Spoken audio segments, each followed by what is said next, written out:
Comment imaginer que ce moment de télé a priori ordinaire allait bientôt se terminer dans un bain de sang, et comment deviner aussi que déclarer sa flamme en direct à la télévision allait lui coûter la vie.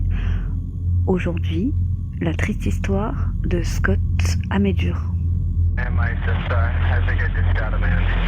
Okay, calm down, okay?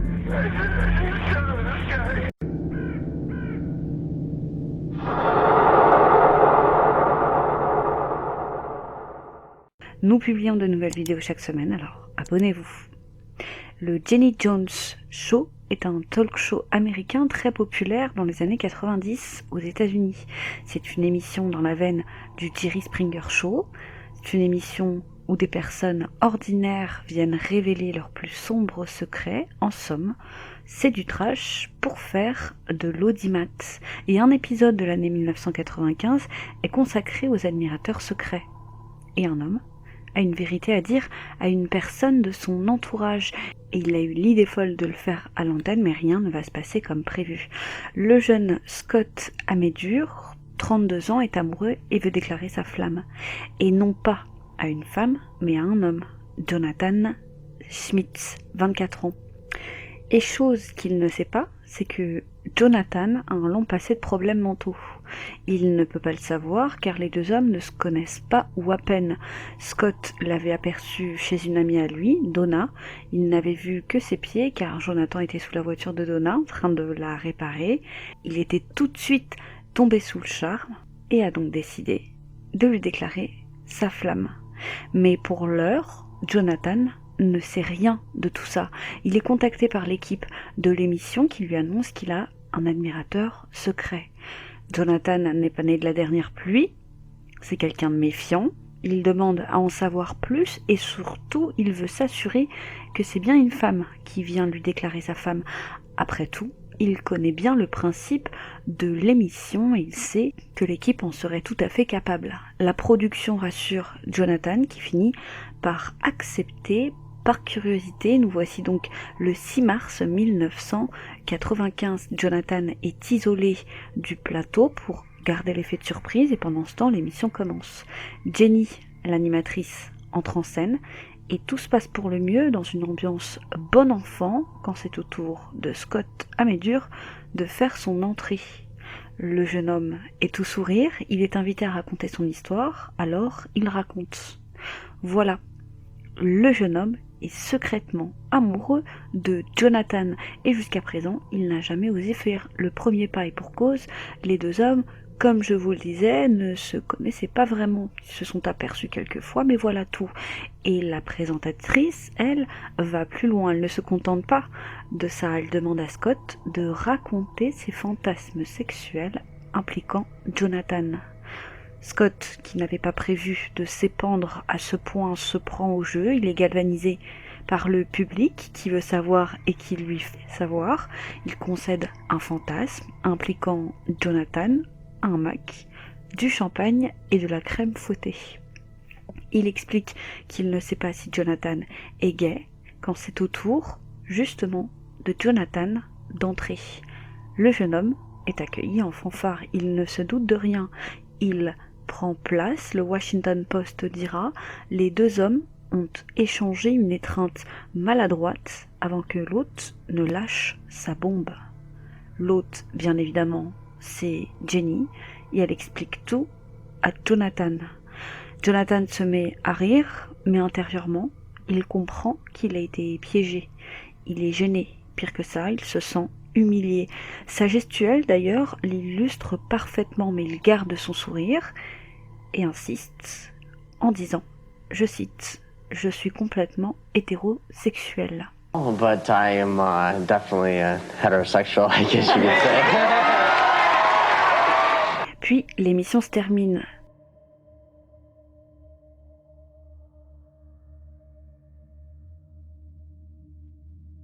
Mais voilà, 2 jours après l'émission, Scott n'a toujours pas baissé les bras, il prend son courage à deux mains, se rend jusqu'au domicile de Jonathan pour lui laisser une note dans sa boîte aux lettres. Un petit billet rose qui sera décrit comme une note suggestive. Jonathan rentre chez lui au petit matin, après une longue soirée arrosée avec des collègues, il trouve la note et son sang ne fait qu'un tour. Il lui a immédiatement retiré de l'argent, part ensuite acheter un fusil de chasse, puis se rend, dès le lendemain matin, au mobil-home de Scott. Il laisse l'arme dans sa voiture et va frapper à sa porte. Scott ouvre. Jonathan est en colère, il veut savoir le pourquoi du comment de la note et il veut surtout qu'il le laisse tranquille. Et puis il lui demande d'ailleurs est-ce que c'est lui qui l'a écrit. Scott ne se démonte pas, il assume tout. Jonathan coupe court à la discussion, retourne dans sa voiture. Il y reste quelques instants, le temps, comme il le dira plus tard, de réfléchir à différentes options. Puis, il prend son arme et retourne voir Scott, et c'est sans un mot qu'il lui tire 2 balles en pleine poitrine, tuant Scott sur le champ. Jonathan fuit immédiatement les lieux, il prend sa voiture, puis appelle les secours, le 911, et avoue le meurtre. Okay, calm down, okay? Okay, why did you do that? Il faut peu de temps avant que Jonathan ne soit arrêté. Il explique s'être senti humilié en direct sur une chaîne de télévision nationale devant des centaines de milliers de personnes. Et il est jugé dès l'année suivante, en 1996. Son avocat explique que Jonathan était malade mentalement. Il souffrait déjà, avant même le talk show, de maniaco-dépression et d'autres maladies graves telles que des problèmes thyroïdiens chroniques qui impactaient ses humeurs. Jonathan explique que la production l'a piégé. On lui a dit que c'était une femme qui allait venir. C'était donc un véritable traquenard de la part de la production, ce à quoi l'émission répond que non.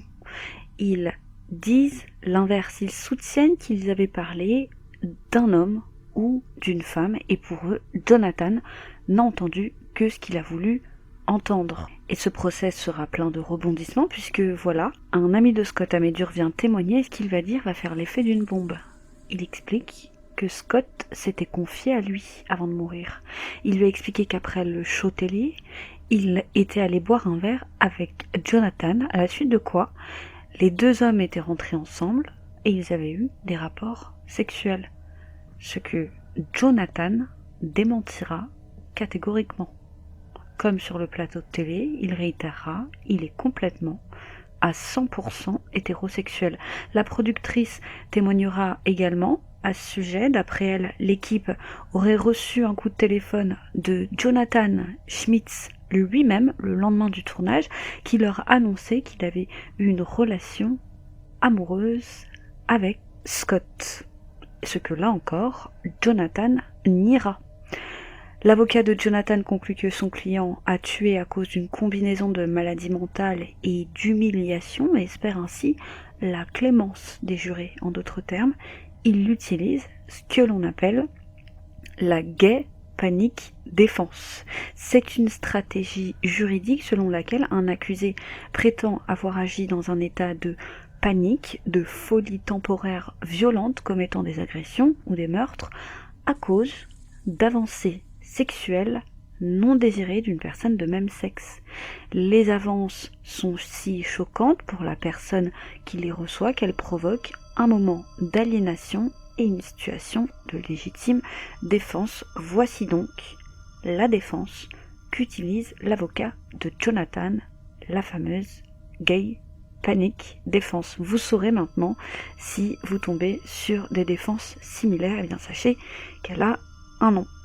À l'issue d'un fastidieux procès et d'un long délibéré, les jurys ayant eu beaucoup de mal à se prononcer, eh bien l'accusé sera reconnu coupable de meurtre au 2e degré et sera condamné à une peine allant de 25 à 50 ans de prison.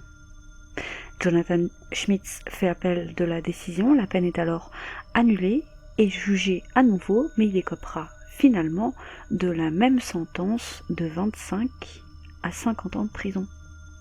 3 ans plus tard, en 1999, la famille du défunt porte plainte contre le Jenny Jones Show, ainsi que Telepictures et Warner Bros. Pour, je cite, tactique d'embuscade et négligence ayant conduit à la mort. Ils accusent aussi la production d'avoir poussé Scott à faire sa déclaration à une personne totalement instable mentalement, sans compter que la présentatrice avait insisté en vain pour que Scott offre des fleurs à Jonathan et qu'il l'embrasse face caméra. Et ce, dès l'arrivée de Jonathan, ce que Scott avait refusé de faire. À l'issue d'un long procès très médiatisé, eh bien, le jury conclut que la production a volontairement été négligente, qu'elle n'a pris aucune précaution. Pour les besoins du spectacle, ils ont créé une situation totalement explosive, sans se soucier une seule seconde des potentielles conséquences. Les techniques fourbes, sans foi ni loi, de certains programmes de télévision sont alors montrées du doigt, et c'est dans ce contexte que l'émission, la Warner et Télépictures sont reconnus coupables et condamnés à verser plus de 29 millions de dollars à la famille du défunt. Cependant, le jugement sera annulé en appel et ne sera jamais plus rejugé, la Cour suprême ayant refusé de statuer sur l'affaire. Fini donc les 29 millions de dollars pour la famille de Scott à Médure. L'industrie de la télé, quant à elle, est sauve. L'émission, sachez-le, sera diffusée encore 7 ans après cet épisode tragique. Il a été le plus tristement célèbre de l'émission, émission qui aura été certes entachée par cette histoire, mais cette histoire n'aura en aucun cas arrêté la diffusion de l'émission. Jonathan Schmitz a quant à lui été libéré le 22 août 2017 grâce à des jeux de remise de peine. Il n'aura passé que 22 ans en prison. Beaucoup se sont demandé si aujourd'hui, avec l'évolution des mentalités, eh bien Scott Amédur aurait été toujours en vie, en tout cas si un tel épisode avait été diffusé de nos jours, en sachant la différence de contexte. Début 90, le contexte était particulièrement délétère pour les communautés homosexuelles, le sida faisait des ravages, il terrorisait la population, on l'associait aux homosexuels, déjà bien rejetés par toute une partie de l'Amérique puritaine. Alors peut-être que Scott serait toujours en vie, ou peut-être pas. Les crimes homophobes existent encore. C'est tout pour aujourd'hui. Pour tous ceux qui connaissaient déjà l'histoire, j'espère que vous aurez apprécié de la voir en images. Merci à tous de nous avoir suivis. N'hésitez pas à liker la vidéo si vous l'avez aimée. Comme toujours, n'hésitez pas à nous laisser vos impressions en commentaire. Et d'ailleurs, merci pour vos commentaires. Et quant à moi, je vous dis à bientôt pour une autre triste histoire.